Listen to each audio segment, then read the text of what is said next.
Surely you can join me.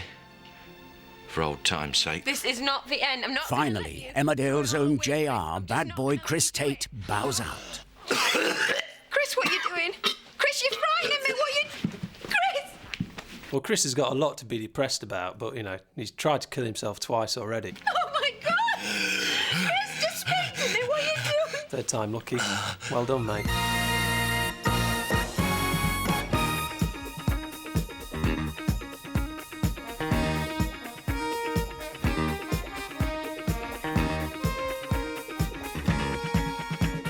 Well, we didn't really want to kill him at all. It was Peter's decision. Lots of actors, they really do want to go out in a blaze of glory, and I think Peter did. 13 and a half years. Your last line is whore. Whore.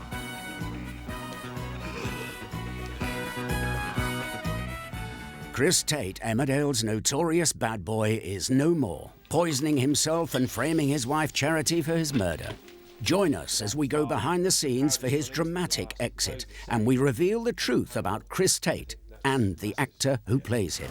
If my son is dead, so help me, I will make you pay. When he's sitting in that wheelchair, he's an absolute you want to take a wheel off and push him over a cliff. You understand? He was the evil man in the wheelchair, sort of Ironside with a bad twist. I'm telling you, you'll wish that you were dead! We'll rewind back to the early days of the man we love to hate. Get that muck off there! And the other vehicles! Nobody leaves this yard till it's done! His womanizing. And how would you like me to kiss you? On the cheek, like I did last night, like a grateful little secretary? Or on the mouth? You decide. Because he's a and girls like them. And we remember some of the murky deeds that have catapulted Chris Tate to notoriety. Dear. Hitting a cripple. That can't be good for your image. I hate you. Captivating millions of Emmerdale viewers. Bad boy Chris first appeared in Emmerdale as a member of the Tate family in 1989. He started as he meant to go on. What the hell do you think you're doing? You had your warning. This is theft. He was never introduced as a bad person, but he was always going to be slightly sullied, I think is the word, because his father was a hugely successful businessman, and he wasn't. The way you're carrying on, you'll put Tate's out of business, and that won't be a bad thing. For the past 13 and a half years, Chris has been played by RADA-trained actor Peter Amery. Hello. Any part when you're acting is great. But I got a phone call, would you audition, which I did, and went to the screen test and did a very interesting, should I say, screen test with Leah Bracknell, who plays my sister Zoe. She was fantastic, as she's always been. I thought I'm going to have to go something to keep up with her. I'm sort of worried, Shut, because of the story. Is that what you're wanting? Peter, if you can sort of glance up, see Leah, and throw her a warning. Walking into the green room there of something that's very established is very nerve-wracking. He had Arthur Pentelow and Ronnie McGill, Sheila Mercier, Fraser Hines. They're all sat there and they've been doing it. They know it backwards, and you're definitely the new boy. Hi. Good morning, sir. What can I get you? Actually, I wanted to ask if I could use your phone. If you saw Peter when he first arrived, yes, he looks about 12. I'll let you into one of my darkest family secrets. My stepmother's such a lousy cook, she can burn tea.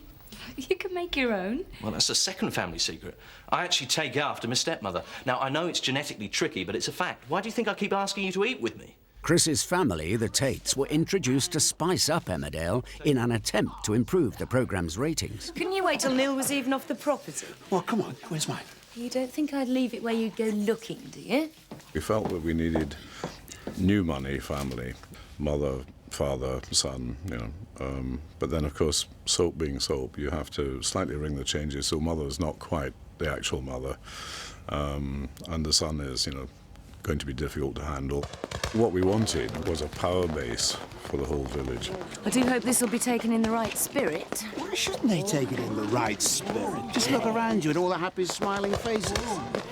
I think the Tates brought Dallas style, big money, big lipstick in Kim's case, a bit of glamour, and complete ruthlessness on a scale that we'd never seen before.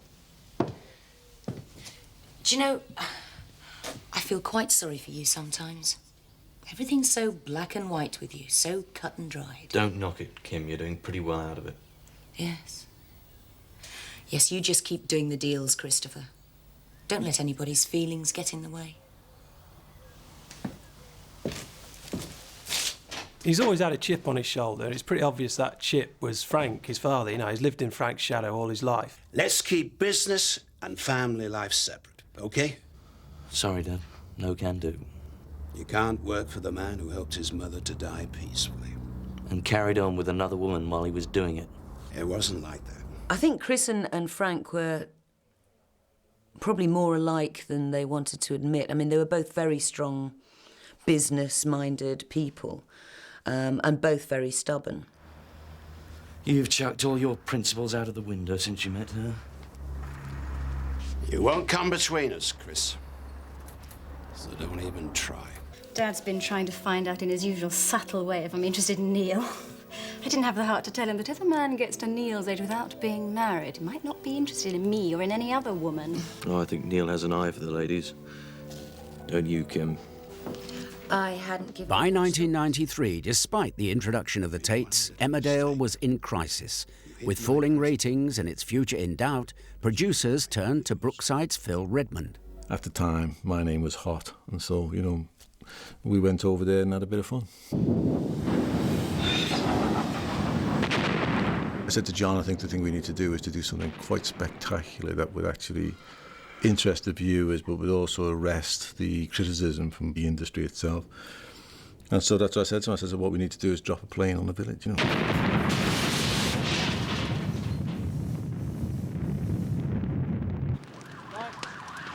The Emmerdale plane crash was a TV event and a stunning success. Overnight, the ratings doubled. I do think that episode was kind of one of the best episodes ever. It cost £1 million. It was phenomenal. For a soap to have done that was absolutely incredible. But it changed a lot of lives for a lot of Emmerdale characters.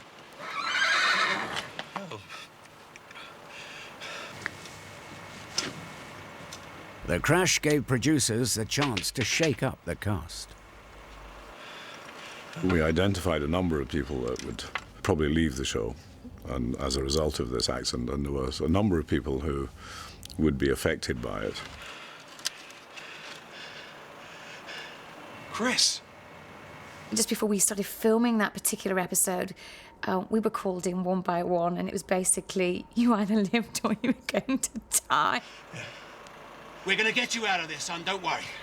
It's in media myth now that, you know, the plane crash came in and decimated the cast and we got rid of everybody, but it's not. You know, I think there was only one actor whose contract we didn't renew. There was, I think, 3 left, but 2 were already going.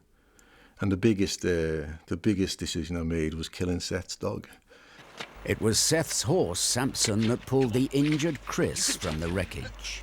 I must say, Peter did some wonderful scenes. We actually filmed it in the November. It was freezing cold in the village. He's up to here in concrete and whatever. It's okay, Chris. It's gonna be okay. Doing superb emotional stuff when it's below 10. Don't try and talk too much. Just rest. I was lying there, underneath the rubble. I thought it was all over. Thought I wasn't going to see daylight again. Never see you again. I'm here, Chris. I'm here. We'd never really had a disabled person in the show, and we thought actually it'd be quite interesting for a rich man or a rich man's son, if he was paralysed. We thought there was good storytelling opportunities there. So, what's new then?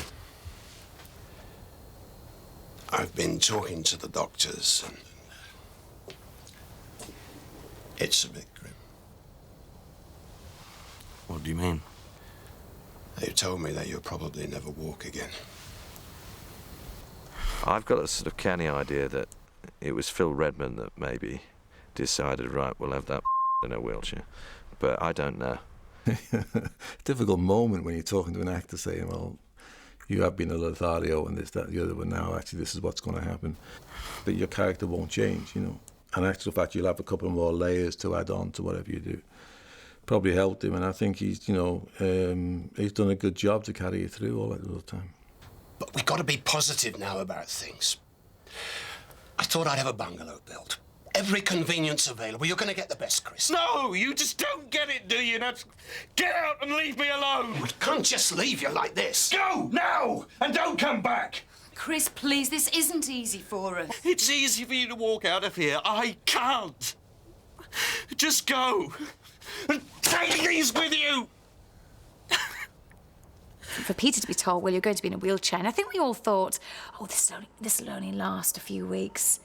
You know what soap's like. They try these things out, and that'll be it. But I remember Peter used to tie himself up in a chair so he could learn not to use his legs or move them. But it wasn't for a few weeks, and it was a big challenge for Peter. I didn't like going into the wheelchair. I mean, if I'm blatantly honest, I thought that was the start of a character assassination. We did talk to him in advance, and I think he saw it as a challenge. I think, you know, he saw the possibilities with it as a character, and in fact, you know, it certainly added an edge. I mean, you know, when he was being threatening, and this is a measure of his talent as an actor, that when he was being threatening, he was doing it from a level that is unusual. All I'm trying to say is it won't happen again. Oh, I'm going to make damn sure it doesn't. I don't give second chances, not when my business is at stake. Oh, Kim, she might like your boyish charms about the place, but it does nothing for me. You've got 2 minutes to be off the premises. Chris was literally cut down to size because he was then sitting down, and he's literally looking up at everybody.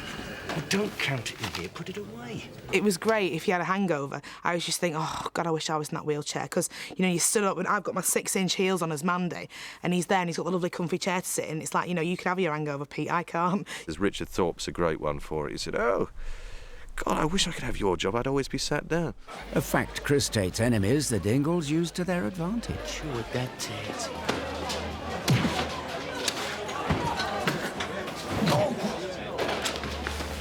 You forget he's in a wheelchair half the time. He even has physical fights. He even takes Kane on in a wheelchair. The police are right behind you, Kane. One finger on me and they've got you. Yeah, go on then, Kane, kill him, but you'll have to kill Luke first! There's never been much love lost between the Tates and the Dingles. Get you! You and that tart! I love you both! Chris Tate's the man on the hill with the power and the money, and Zach's the underclass with no money and no power, and consequently, it's you know, that never the twain shall meet. Unless they're seeking revenge. Tell me what you're going to do. What do you think I'm going to do? You tell me what you're going to do. I'm going to make sure that you never have peace of mind ever again. From now on, when you wake up, you're going to ask yourself this question. Is today the day that I'm going to pay for all the heartache and misery that you've caused the Dingle family? I don't care where you are, or what you're doing, or how good your security is, or who you've got with you. Because I'm watching. I'm waiting and I'm watching. I think he's thoroughly misunderstood. You know, he just goes about things head first and the wrong way. He thinks he can get away with things. I don't think he means it. He doesn't mean bad by it. But he needs someone there to tell him you're doing this wrong. And by that impression, he gives it that he's bad. But, you know, I don't think he is. I quite like the bloke, really. Along with his enemies, Chris also has his friends, none more so than his sister, Zoe. Hi, Chris. Great to see the place being put to good use while Dad's away. Look, I better get along to the wool pack. I have a feeling Alan's going to put up a fight to the death over his appalling well.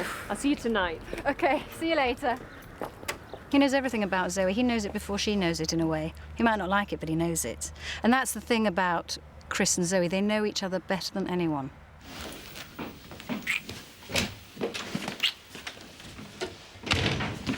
Sorry to interrupt. I didn't realise you were still working. That's okay. We've got some great news anyway. Have we? Chris has decided to give Andrew another chance. I wonder what changed his mind. Zoe and Chris are a very strange pair. I don't know if you've ever seen 6 Feet Under, but there's something of the brother-sister relationship in that. It's like they're unnaturally close, but because she's lesbian, I don't think she fancies him. They're not going to go down that route. Let's forget about Chris. Start concentrating on us. I think he thought it was disgusting. He was appalled. I think he couldn't think of anything worse. What's worse, and what's sort of one of the key things about Chris, he hates anything that kind of brings shame upon him or the family. And he always thinks, how will it look? I think they sort of clung together, and I think actually psychologically speaking, if you've got a dad like Chris, that's actually quite realistic, that you'd be damaged kids. Chris's devotion to Zoe was obvious during her decline into schizophrenia. In a pillar of fire, to give them light. I feel pretty and witty and carefree. I feel pretty. She's I feel pretty. schizophrenic, isn't she? I can't make any kind of diagnosis on the basis of one short interview. Poor sweet Zoe. When he went to the hospital and sobbed when they got the diagnosis, it was incredible. And I can remember he put his hand up against, the two-way mirror, and you're seeing Zoe's completely out of it by this point, at the worst part of her illness before she gets medication. It was back to that Babes in the Wood feel I had about Chris and Zoe. But there was certainly no love lost between Chris and his far east stepmum, Kim Tate, played by Chris's real-life partner, Claire King. You evil. Chris. You really excelled yourself this time. You didn't even have the decency to phone. Why should I? Is anything the matter? We're visiting Mr. Tate. Well, look, I'm sorry. We can only allow close relatives to see him at the moment.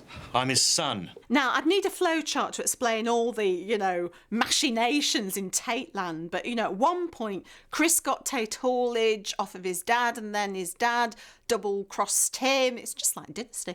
And got the business back from him. And then him and Kim were fighting over money and the will.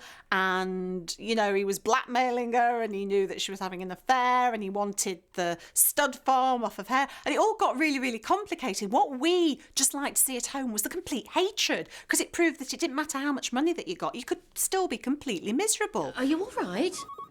Well, of course she's all right. Mrs. Tate has had quite enough stress for somebody in her condition. What ruddy condition? We wanted to tell you, Christopher, but, well, in light of your recent behaviour, we didn't know how you'd react. I'm expecting your father's child. The relationship with his stepmother, I always felt was very dodgy. I think that he harboured secret desires for her. I think it would always have been difficult for us to explore them at 7 o'clock at night. But I think what Peter did was just create a dimension that you thought, ooh, this is interesting, which I thought was clever. So I don't think it was in the writing. I think it's just one of these things that grew organically, So, where do we take it from here? I'm not quite sure what you mean. I used to find you very attractive, Chris. Yeah, there was one particular moment, I think, between them where she was winding him up. And I seem to remember it was in the office at Home Farm. And she got him on the hook, she was reeling him in. Some women find helpless men irresistible. Oh, I'm far from helpless. Good. Because I think you like to be in Frank's shoes in more ways than one. As far as I remember, the last line goes, I have to tell you, Chris, the thought of you and I together. And they get closer and closer towards a kiss, and he's going for it. And they're about an inch away. Makes me feel really... And she just goes, sick, like this. And it was quite funny to do, actually. I enjoyed it. What the hell are you playing at? Did you ever think, for 1 minute, I'd have chosen you above your father? Chris always had this sort of slight obsession with Kim and what Kim got away with, how Kim had become the lady of the manor and basically taken his place in the Tate dynasty. The relationship between Chris and Kim could have gone on forever. It was a fantastic storyline, and the reason that it worked so well was you never quite knew what the relationship was. Cheers to life. I think the whole Tate family are a little bit unhinged. Frank was an alcoholic, Zoe's schizophrenic. But there's no relief. Now he's gone. I thought the pressure would be off. So by their standards, Chris isn't exactly, you know, mad, but he's not normal either. He's always been twisted and a bit bonkers. But then when his dad died, he was suicidal. He completely lost the plot. You're welcome. I'll leave you to it.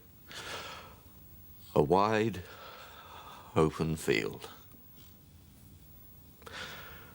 What will people tell you about your mummy and daddy? I'll tell him not to listen to gossip.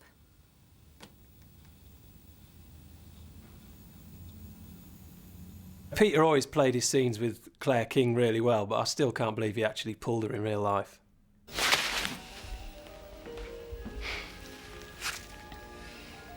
You need me, Kim. Being married to her made no difference whatsoever, because you can't afford to take your work home with you. Otherwise you go doolally. I was beginning to think you weren't coming. A whiskey, or would you prefer a G&T? I haven't got time for this, Chris. What do you want? It was good fun actually working against each other on the set. And everyone says, oh, did you take your work home with you? I said, well, no, because you sort of get all your arguments out at work. Claire finally left Emmerdale in 1999, with Kim Tate making a dramatic exit. After all, it is your big day in court. You'll need your beauty sleep. You're a fool, Chris.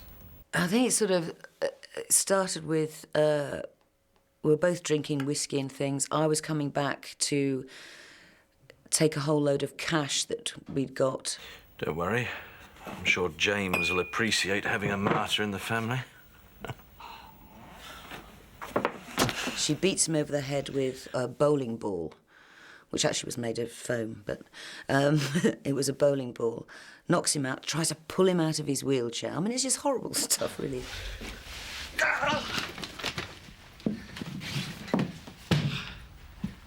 Where is it?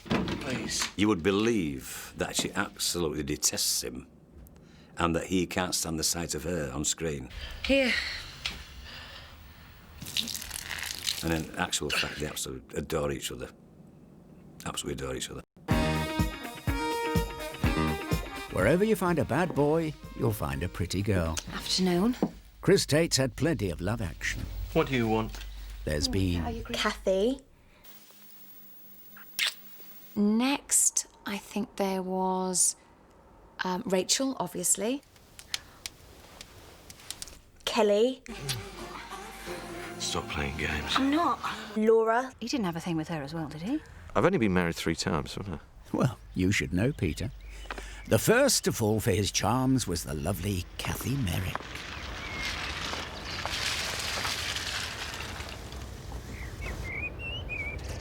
Hello, what are you doing here? I've come to take you away from all this. Which he did. We're going to Skipdale. She played hard to get, actually did Kathy, I seem to remember. It took a lot of boxes of chocolates and a lot of flowers.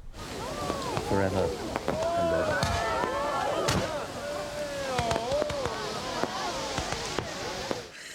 Oh, yeah. Yeah, he wrote, when he married Kathy, he wrote a song. And he was actually walking then. Kathy, you're here. I'd like you to meet Peter, Dave, Steve, your musicians. My musicians. What are you talking about? Chris was also part of some of the most cheesy storylines Emmerdale's ever had. I mean, I remember when he wrote a song for his first wife, Kathy. I think it was called Just This Side of Love or something like that.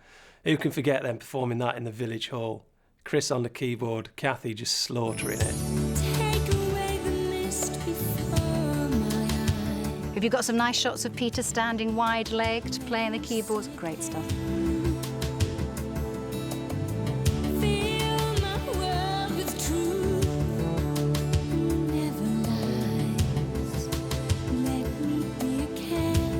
Chris, of course, is a songsmith as well as everything else, and wrote a lovely love song for Kathy, his then wife, to sing in the village hall, which was as bad as Eurovision. I think quite a few of us curled our toes at that moment, but it was an outpouring of love. It was sincere, so we have to take it as that.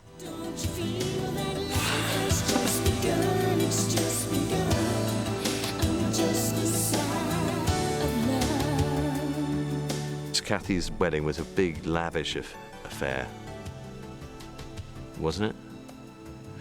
Oh, crikey, I know where you're going with this. Yes.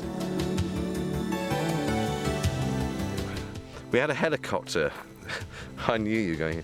We had a helicopter that Frank, with all his money, had landed. I seem to remember a certain song playing. And that awful song returned, you know, when Frank got them a helicopter for their honeymoon, and we had to sit there and endure it. The song, and then all these scenes of them kissing and them doing lovey-dovey stuff, made me sick. Melandra was asked, go up there, and what do you have to do? Just snog. What do you mean, just snog? Just snog for a couple of minutes, no dialogue, while we don't know how much of this music we're using. It was very Jason and Guy. And she was the perfect, beautiful blonde, and so was he. It was Chris that actually did the dirty on Kathy in the end when he met up with Rachel, who he decided that's the person for me. There's a famous scene at a bonfire party, and Kathy spotted Chris and Rachel kissing. She goes in for the kiss, and who's watching but Kathy? True soap style. Come here. I'm going to enjoy you teaching me. Yeah, I'll be a good teacher. And I shall be a very good teacher. I want to talk to you. Alone. My most memorable scene with Chris is when Kathy finds out about the affair that Chris and Rachel are having. Rachel, get out of here now before I throw you out! Rachel's staying here with me. Don't you think I mean it? Kathy, calm down. It starts off as a sort of like an argument and evolves into this huge cat fight. That's enough! Kathy! We kind of both apologised to each other before we began. It was awful. We had to kind of sort of hurt each other. Off me, Kathy! Kathy! It took about 2 hours to film. We had stunt coordinators there. She was yanking at my hair. I was scratching her eyes out. Stop it, Kathy! Out my way! I think we broke the set. I think I ended up bleeding. Don't hurt her! Hurt her to damn well kill her! And the scene ended. Stop! Stop it! She's pregnant! And this is the first of the viewers and Kathy knowing of the fact that I am actually pregnant with his baby, and it was just such a dramatic scene. And I threw Chris out the wheelchair, which I said, I can't do this.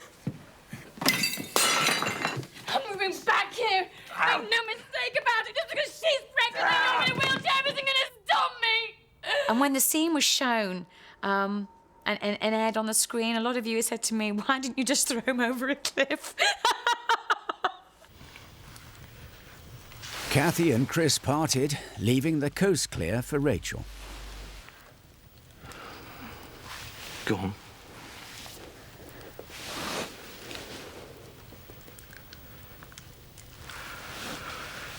I love you, Rachel. Will you marry me? Rachel, wife number 2, who was also mother of Joseph. All I can remember, she got married with a yoghurt pot on her head. You look beautiful. So do you. Despite having a child, this marriage didn't last long either. Chris wanted more children, but Rachel didn't. You flaming cow. What? What? You've been seeing somebody behind my back. What? You're on the pill. I think for Chris, women was always a power thing. You know, he's not exactly, you know, classic handsome man. So he's always wanted women. You know, he's never managed to follow his father in the business sense of things. So he tried to, you know, pull a few women instead, and it didn't work either. You're looking good as usual. I know. Drink? Chris's solution was to buy himself a girl. Enter ex-prostitute Charity Dingle. Tell me about yourself. You don't have to chat me up, you know. Go on.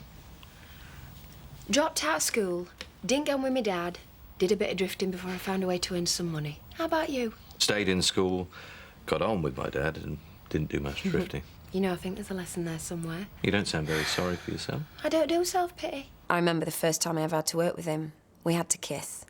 And I was very embarrassed and nervous because it was my first ever screen kiss. And I came out in a horrible red rash all over my chest and my neck. And makeup all made fun of me. They were trying to powder it down, make it look less offensive than it was. Anyway, I'm all right. Here I am drinking 15-year-old malt with a nice bloke in a big house. A nice bloke. Oh, am I wrong? No, you're not. When I like someone, I can be nice. Come on, then, be nice to me, eh? And that was my first ever encounter with Lord Amory. Their wedding was a very interesting affair. Lavish is a word that's sort of too little to describe the Chris and Charity do, because, I mean, it's like white trash has cash. Right, Tommy? Oh, aye. I think I was told she was dressed to look kind of like Madonna. I don't know if that was Emma's idea or if it was a scripted thing, I don't know, but she looked completely bizarre. You know, Chris is pleased as punch, and Zoe just, it reiterates and underlines everything for about the mistake he's making. It's completely vulgar and over the top, and she just doesn't want to see it happening. Shall we step out? Let's step out. The frock look nice on their own, please. I think one of the low points for Zoe was when Chris and Charity actually got married. I think she really thought, despite what she felt for Charity, she really felt it was the wrong thing to do. I think she thought it was going to be a repetition of Kim and Frank, and that Charity was going to take him for a ride. I don't think it's very suitable. Certainly doesn't leave a lot to the imagination. If you've got it, you might as well flaunt it. I'm sorry, am I late? It's half an hour. Rodney's made sure that they can still fit us in. You look wonderful. For a serial womanizer, there are always temptations. You look gorgeous in that. I look even better out of it. An offer he accepted. Come here. To be fair, Chris was really, really good to her. So it was a bonus for Kelly. I thought it'd be easy. Never thought I'd start to like him. Tate! He's a scheming little toad. Oh, but he's been really kind to me, Mandy. Yeah, well, let's see how kind he is when you tell him the real truth. With Kelly Windsor, I think it was the typical younger girl flaunting it round the office, and he thought he could buy her. And again, it ended in tragedy. He got it wrong. Chris Tate's had a bit of a sexual history, although he's gone to the dark side a couple of times as well. I can remember he tried to force himself on Kathy. This rape scene challenged both the actors and the producers. Look, I love you. Can't you see that? There was a rape scene filmed which got talked about in the press, but I think the Emmerdale producers sort of chickened out in the end because it was 7 o'clock and they felt it would have got them into a lot of trouble, and the scenes were cut. And it ends on a sort of door, back of a door, and you just hear voices off when we'd actually shot the scene inside. But whoever it was in charge said no, they're not going to show it. No! God, can't you stand me even touching you anymore? Kathy! Chris's dark side re-emerged 6 years later with Linda Glover. I'm going to do you something really special. And what would that be? What are you doing here? I just dropped by. I was very scared about doing anything with Peter because I just thought he was going to think, I don't want to work with her. You know, this is like, she's 16, she doesn't know what she's doing, you know. But, you know, he was great with me. He was really nice to me. So it was built over a very long time, the storyline. Where's Biff? He's doing overtime. Did you let yourself in? I think you and I should have a talk. You have no right to be here. Because there was a lot of, you know, stuff in the press that why can't Linda just walk away? He's in a wheelchair, but that undermines obviously everybody who's in a wheelchair, saying that they can't have any power, and it was very hard. You know, we had to do it delicately. I don't need to do anything. If you want to keep your husband employed and keep this cosy cottage, you do. It's awfully cold out there. I'm going to tell someone. You better start packing then. We don't have to fall out, Linda. It could be our little secret. And who knows, you might even enjoy it. Chris never gets away with things completely. I remember when he tried to rape Linda Glover, and Ned Glover just went mental and took him to a quarry, you know, kept him captive for ages, threatened to shoot him. Now start the car. It was a November night, very, very cold. I'm driving to the old quarry and I'm going to blow his head off with the old 12-bore. And we're in the car, and on the close-up shots, when it was his point of view and the camera was just on me, he'd be pulling faces. Now, I can't, and never have done, for the like of me, look Johnny straight in the face and not find him amusing. But he's got one of those faces that's there, so when he's there with this gun, well, we couldn't do it. We kept corpsing. While we're out of the car, I noticed a lovely puddle, which was about 6-7 inches deep with water and a bit of film of ice on top of it. And I thought, yeah, you're going in that, mate, because he would have done it to me. Right, out. I need my chair. I said out. I need my chair. I need my chair. Please. You won't be needing that again. So I eventually dragged him out and laid him in this huge puddle, just body length. And he laid there for a good 3 hours and never complained once. 1:30 in the morning, I'm lying on the deck, and there's snow and ice about the place, and he's there with a shotgun, holding it against me, and I'm absolutely freezing, and Frank appears to don't do it, blah, blah, blah. And I looked across, and everyone's eating fish and chips.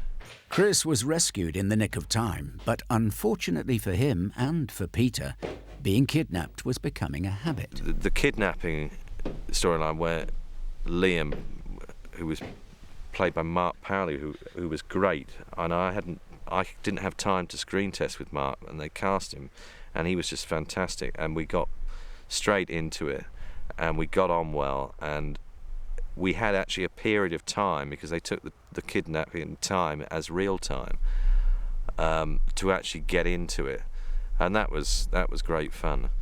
I mean, it was scorching hot down in the cellar, which we filmed just up here, but I guess that would be probably one of my favourites. Are you deaf or stupid? Talk to me!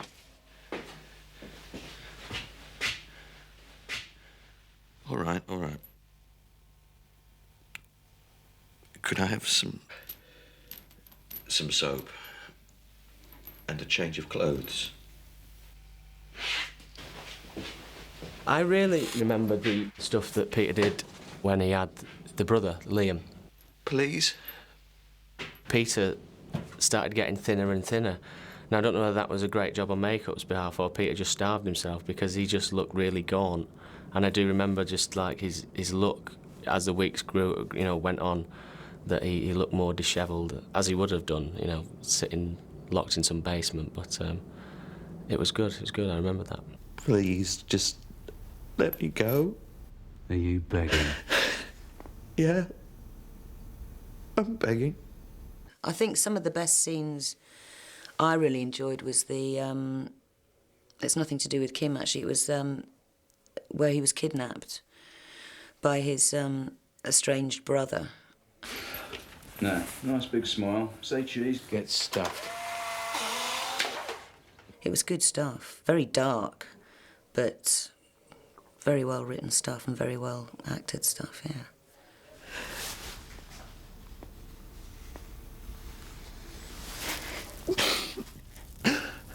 Thing is, I can't let you go now, Chris. Can I? We used to do 2 or 3 days in there, and sometimes it would get horrendously hot. But Sister Zoe eventually found him. We've got to get the gun off him. It's too dangerous. And she found him in the cellar, in kind of appalling state. And then she shot Leah. So finally, after over 1,000 episodes as bad boy Chris, actor Peter Amery prepares for his last scenes at Emmerdale. The thinking is always, if you have a popular character, it's quite good to kill them rather than let them drift off. We created this really devious, plot whereby he commits suicide and blames his wife. It's a very long-running story that'll see Chris leave the show. It kind of started with the arrival of Debbie, Charity's daughter in the village. And Chris thinks, obviously, it's a punters, that has got Charity pregnant, and when in actual fact it's Kane. That was a really big turning point. Debbie, in that way, brought Kane and Charity back together. Chris became astonishingly kind of paranoid. Get out of my way. Maybe if you were here more, maybe if you actually talked to me more, I wouldn't have to rely on someone else to keep an eye on you. I could trust my wife. So he wasn't making it up about following me then? On top of which, he's just been told he's going to die with a brain tumour. Well, we do have a much better idea of what the problem is. So there is a problem. The scan has revealed that you have a brain tumour. And with your permission, we would like to perform a biopsy and ascertain the level of malignancy. I don't think you can get much worse than that, can you? On leaving the show, Peter will be playing out his last scenes with the people he's worked with for over 13 years. I think the worst one to have to play was saying goodbye to his sister when he knew that what his intention was and he was going to die. I don't think you should be on your own tonight, not in this state of mind. This has all been building up. I also was saying goodbye to Leah, and Leah also knew that I was saying goodbye to her, and that was horrible to do. Come here. I love you. Oh, and I love you. I think there's never been a day in 13 and a half years when I've not looked forward to coming in and working with Peter. Never a row, never a crossword. I've always loved working with Peter. Couldn't have a better workmate. Zoe. You know where I am.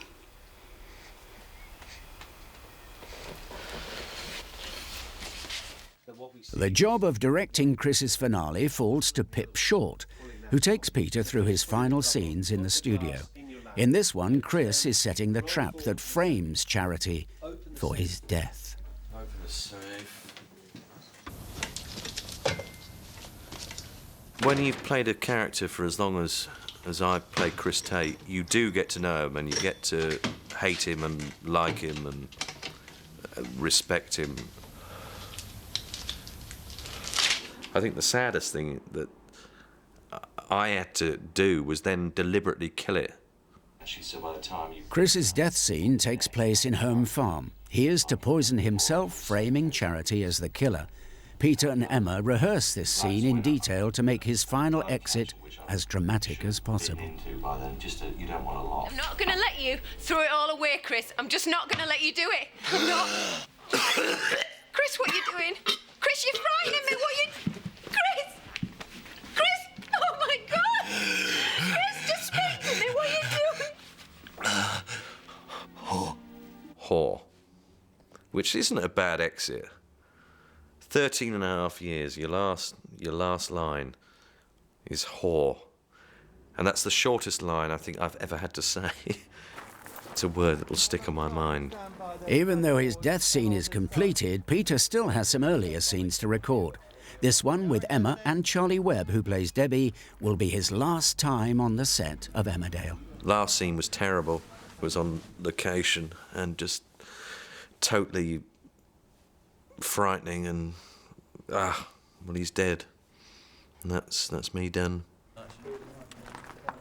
I'd like to think Chris has been a character that's worked within the programme, and I hope I've played it, as best as I can.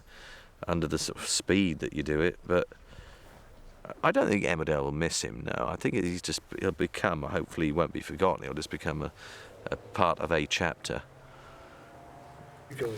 At the end of 13 and a half years, producer Steve Frost joins Peter on the set as the bad boy finally bows It's out. kind of impossible, really, to kind of sum up Peter's contribution to Emmerdale. In 13 years, the Tates and Chris particularly have become synonymous with the show. You can't believe that you've actually ended it. I get tearful when I think about it. It's very sad. I think Peter will be absolutely fine because he's such a good actor. I could imagine him in some big ITV drama. Peter is so good at making things real. He's so good at playing bad. He doesn't want the viewer's sympathy. He doesn't care. He will play tough. Because the party's Thursday night. When you're around. Job's a good one, yeah. All right then. I could see Peter slipping nicely into, you know, Frost's overcoat in a detective series or something like that. He's got that kind of oily charm. I don't know. Maybe a job at the National, maybe Panto, who knows?